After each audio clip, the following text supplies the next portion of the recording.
I'm Susan Moore, Community Engagement Manager with IIBA. And I'm Scott Bennett, Manager of Business Analysis here at IIBA. We have a topic today that I think will be useful for a lot of people. This is what is requirements traceability? Something that Susan and I were talking about and thought, hey, let's share it with the community. And today we're going to ask you to ask your questions in the chat, and we're going to get them today live. So Susan, what are your thoughts on this topic? Requirements traceability might be one of my most favorite geek out kind of business analysis topics. And I know you and I talked a little bit about our introduction to the importance of requirements traceability. So I'm just going to tell my story. So I've done a lot of work over the years with platform products, commercial off-the-shelf products. And what I learned very early, because we didn't do this correctly, is we didn't really do a good job of tracing requirements from the business through implementation into configuration and onto test cases. And so over time, I learned good ways to set that up. And I also learned that it's really important to start thinking about requirements traceability when you're doing your business analysis planning, because you want to plan for that as part of your artifacts, so that you capture key information. And we'll talk about, I'll geek out a little bit more on some of that key information, but that's why I think it is so important, particularly for those kinds of projects. Right. And for those of you who have never heard of this term traceability, what this is essentially you're taking requirements that have been written and they've got unique identifiers, and you're using your requirement ID to get down to the solution. So every solution has to respond to a requirement. And you can take that further by going further down the chain. You've got a solution requirement or a solution response that then has acceptance criteria or QA testing scenarios. That way you can make sure that you've got everything covered from a requirements perspective all the way down. It also goes further up the chain. You should start with high level requirements, and every requirement should relate to those to make sure you stay within scope. So traceability can be used in a few different ways.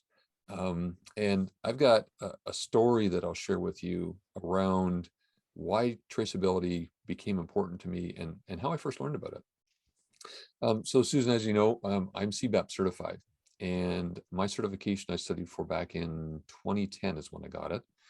I was working on a big project. I had 5 BAs I was leading, and we were touching 100 different IT systems. So you can imagine the magnitude of this change. As I was studying through the BABOK, I read about this concept of traceability and how it's a great way to control and make sure you're delivering what you promised. So I worked with my 5 BAs. We had a coding system that we used for every requirement, trace those down to every one of those 100 systems and the solutions they provided, and then the test scenarios to make sure everything rolled up. Ultimately, it was a successful project, but I'd had 10 years of experience as a BA, never been exposed to it, but it came to me just at the right time to be able to manage something so big. I think that's interesting, because I know we've had questions in our LinkedIn Live about should I use all of these techniques and tasks in every project that I do? And I think your story exemplifies, no, actually, you might not have used some of these techniques yet. Also, it tells the story about, getting ready for certifications isn't just about the end goal, but you actually learn a lot when That's you're right. going through these certifications. In the story that I told about why requirements was traceability was important for us. Ultimately, on every project I've ever been on, especially big projects, somebody always asks the question, are we done yet? Especially if you work in Agile environments, because the idea is that maybe I can do enough to satisfy the initial customer need before I just go too far. Mhm. And I think requirements traceability can answer the question, are we done? Are we done enough? Because it will show you where you've traced everything, and you can start to, determine doneness. Is it done enough? Other than that, you're just guessing if you Right, don't have something. right. I'll be dating myself with this phrase, but it's like in the Smurfs. Are we there yet, Papa Smurf? Thanks Well, for here's taking the us answer. back. That's, Yeah. I don't think I've used Smurf analogies in business analysis. You've opened a whole new door. Yeah, um, so the other thing that I think requirements traceability can do, in addition to showing relationships, and I'm glad that you described it, is it not just goes forward from a requirement to a test case, but it goes backwards. And you can work that traceability up and down the hierarchy to make sure that things are connected. If you build that traceability artifact correctly, you can also add attributes that enable you to do some reporting on the status of your requirements, the quality of your requirements. You can use it in peer reviews and things like that. And that's where having a plan for what you're going to track is really important, because you've got to set that up early in order to be able to use it that way. And you've got to know what's important, what kind of reporting do you want to do on requirements. Yeah. Yeah. And for those people that have a bit more of the project management mindset, um, thinking about what's in scope and what's out of scope. When you're sitting in front of stakeholders and you're listing requirements, it can be really easy to go off the path in terms of where those requirements are going. But the idea, if you work with your senior stakeholders to understand the high level requirements and understand every requirement has to trace to that, once you're done having those interviews, you're putting your documentation together, you look at those, analyze those, you can figure out maybe of the 50 items you gathered, there might have been 5 that don't trace back to the high level requirement. And that's a flag for you that you could be encountering scope creep at a very early stage in a project. So I also found that useful as a technique when you're working on those larger projects. Now, I have most of my experience in waterfall projects, big organizational projects. But in terms of agile, in the space where you're working on small deliverables, delivering value faster, Susan, you've had more experience in this space. How does traceability work there?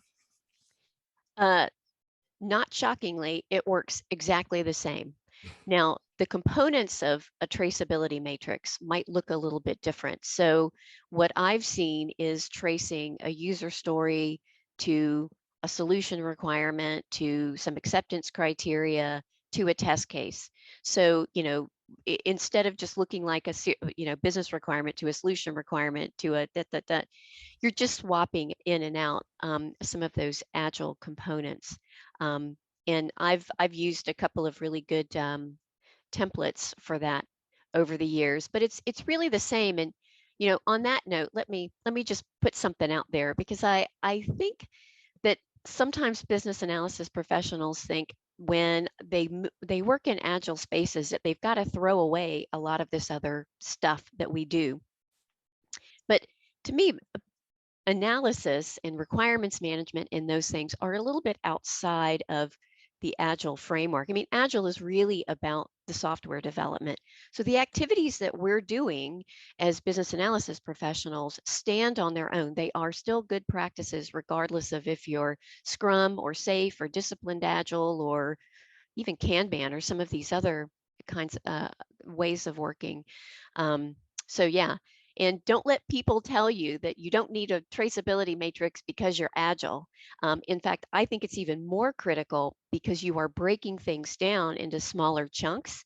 And sometimes it can be hard to see the whole when you've got so many smaller things being delivered in shorter intervals. So it's really important there.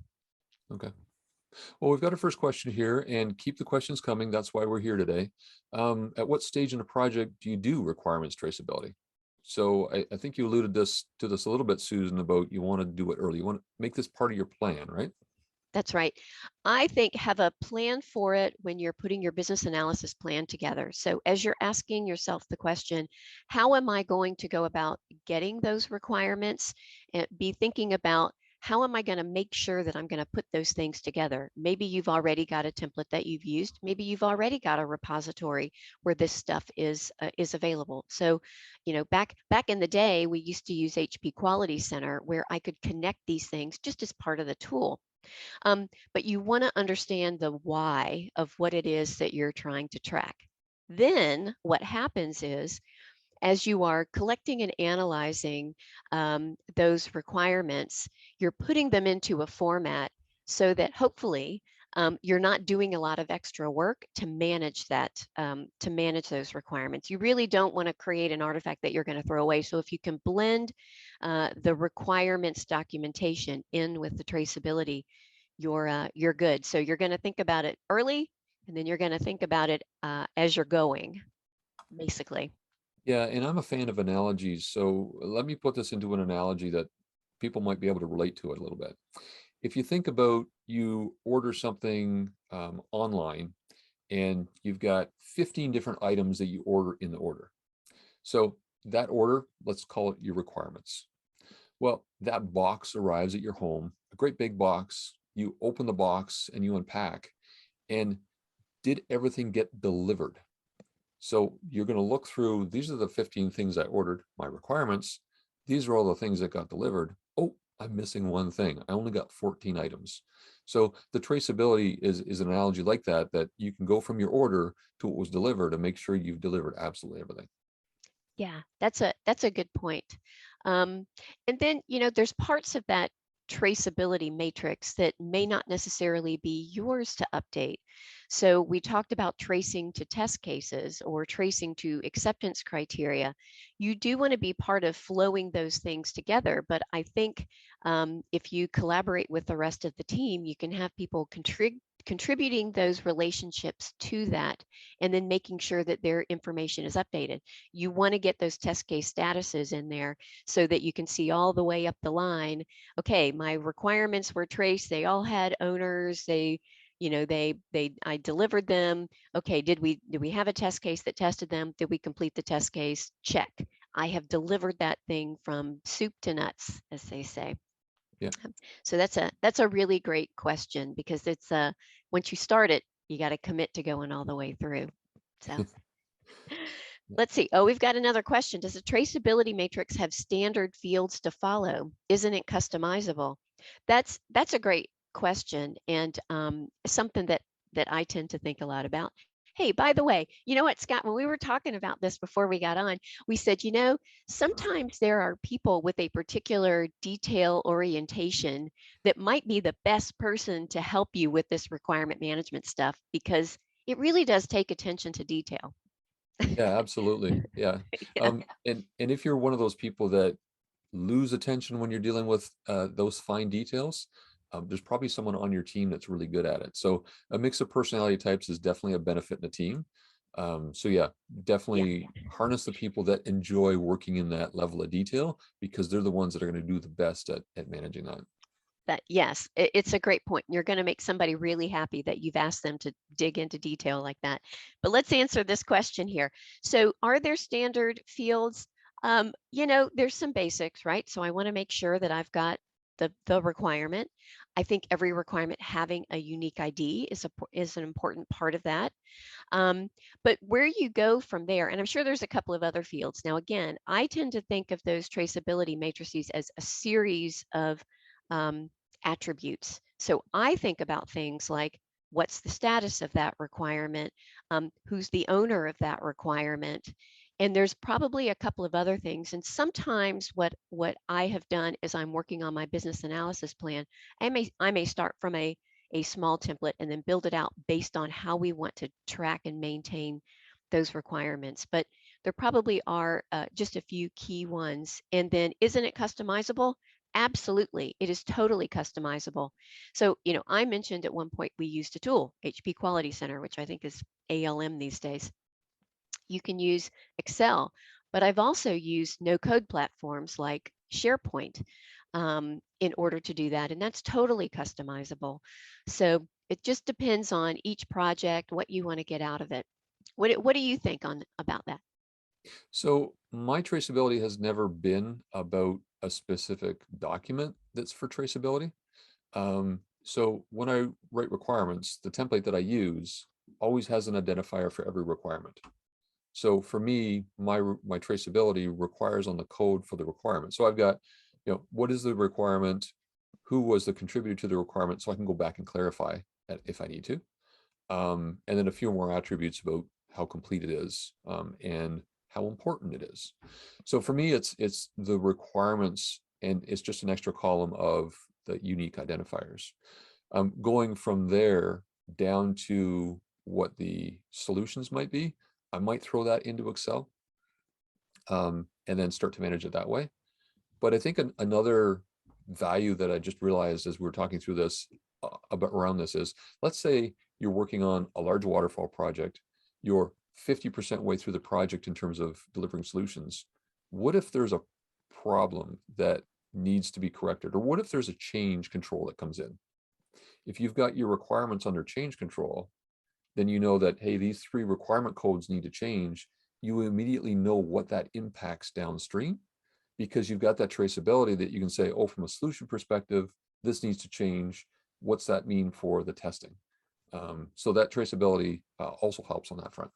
It does. And that's, that I think is another important part, maybe one of those unspoken benefits of traceability, is that once you've got that together and you're keeping it updated, it does kind of take on a life of its own. And let me tell you, you will have very happy project managers and IT managers, because once they know that there is a source for where they can go to see how will this change impact our solution, our business requirements, and they know that they can go to that place.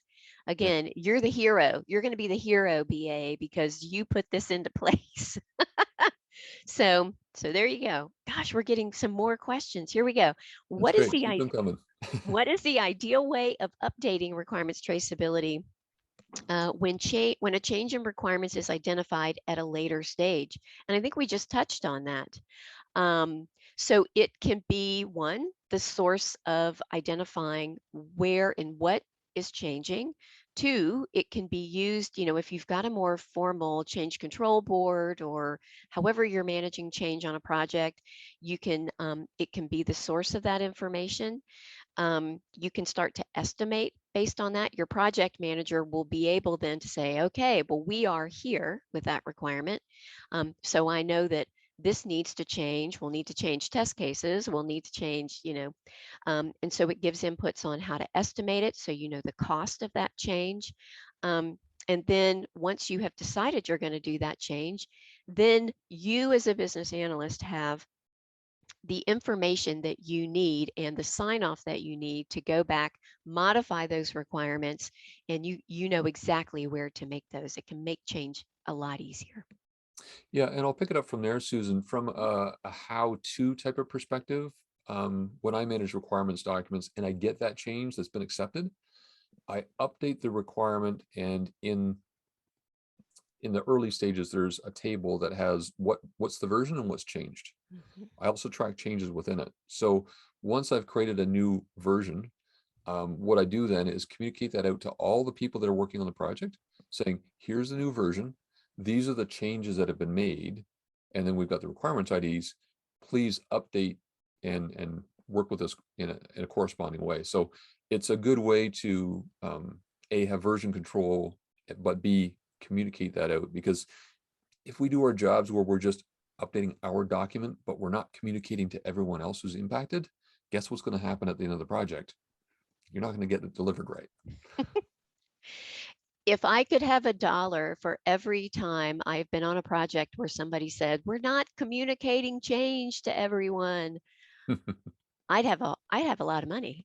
Um, but again, I think that requirements traceability, and again, this is where if you've planned that artifact, you can have that do some of the communication for you.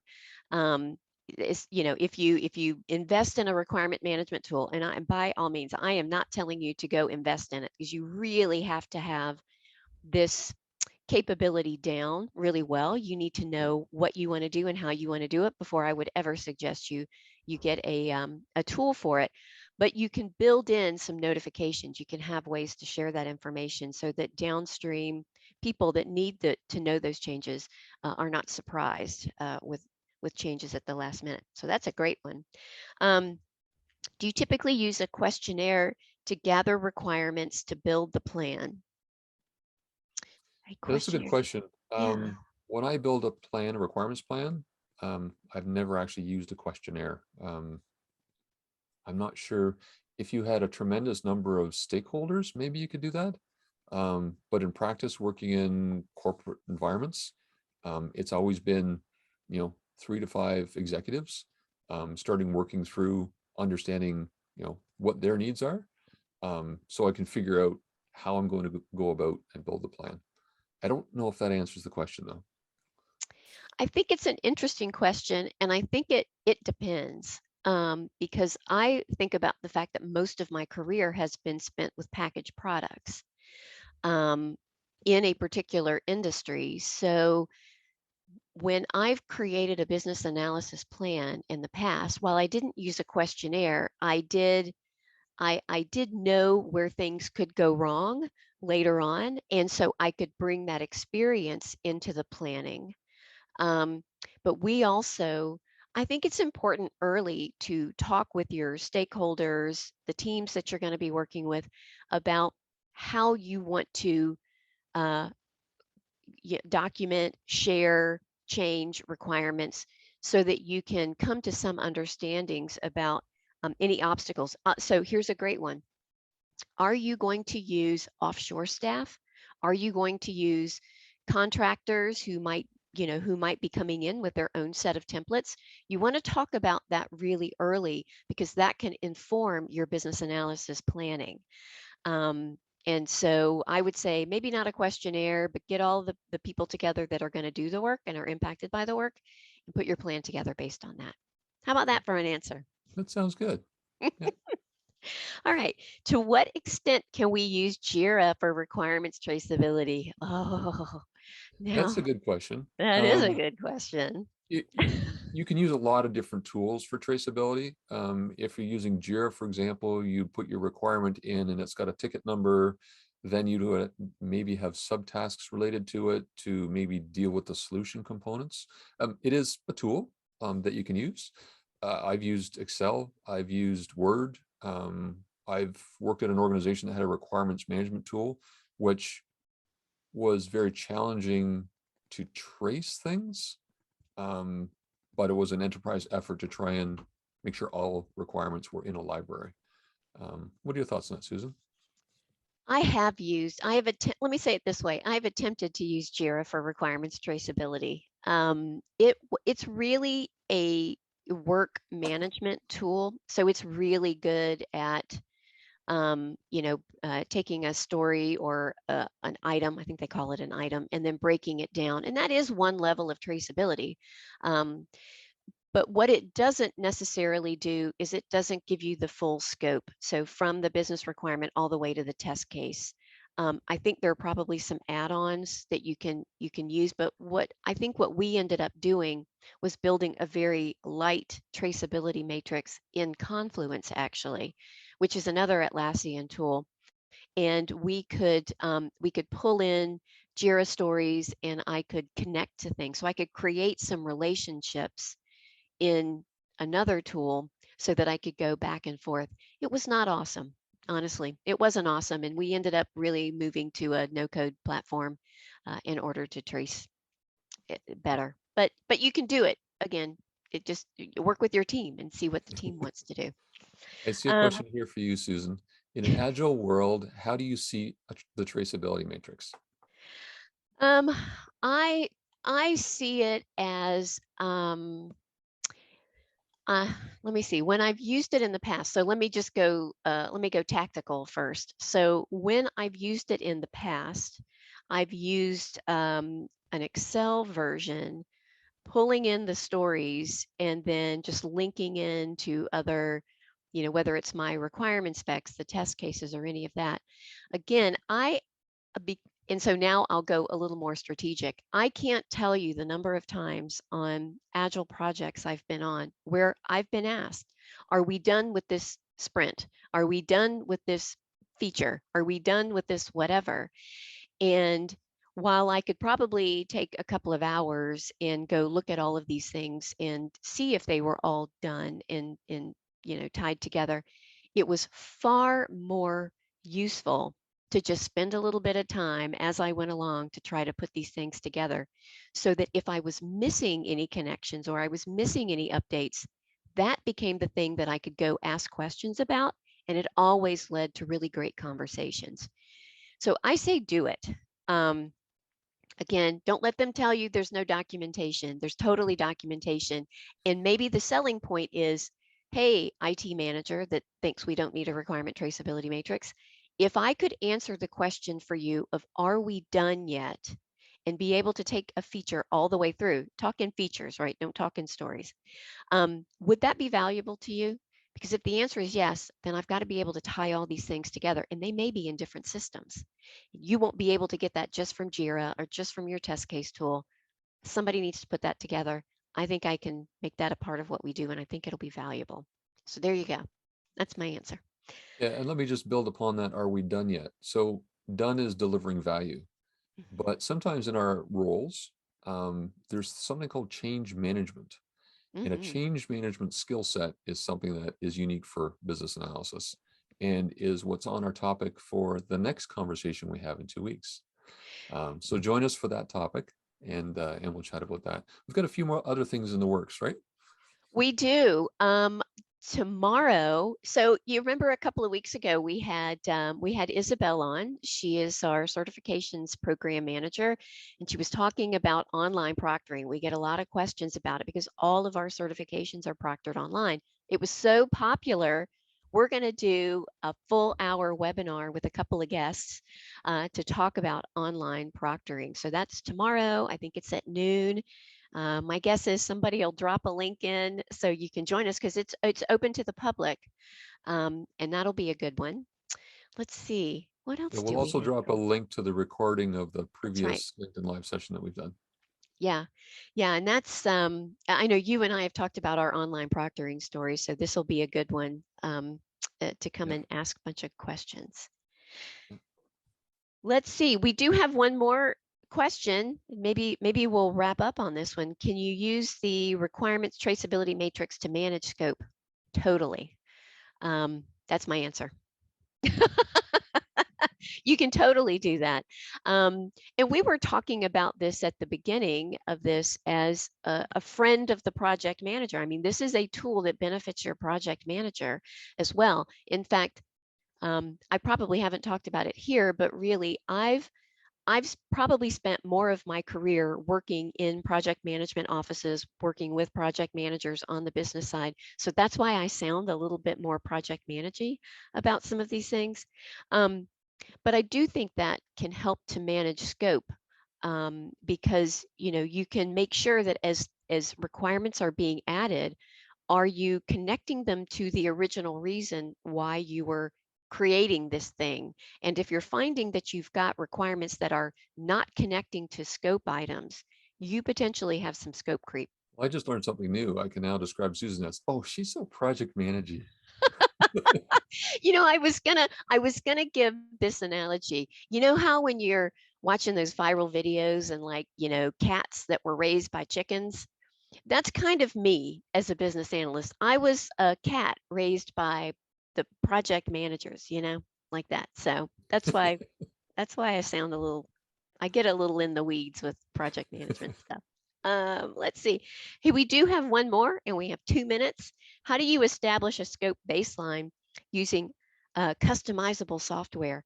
Oh my goodness. I almost think that we should do a commercial off the shelf thing so you can just watch me for 30 minutes geek out about this stuff. Yeah, we should. Um, but so one of the things that I think, again, this is my experience, IT managers sometimes forget when we're doing commercial off the shelf products. I am not building anything. I don't have to worry about the tool, if it's an insurance tool, right? If it's a policy processing system, I don't have to worry about building that.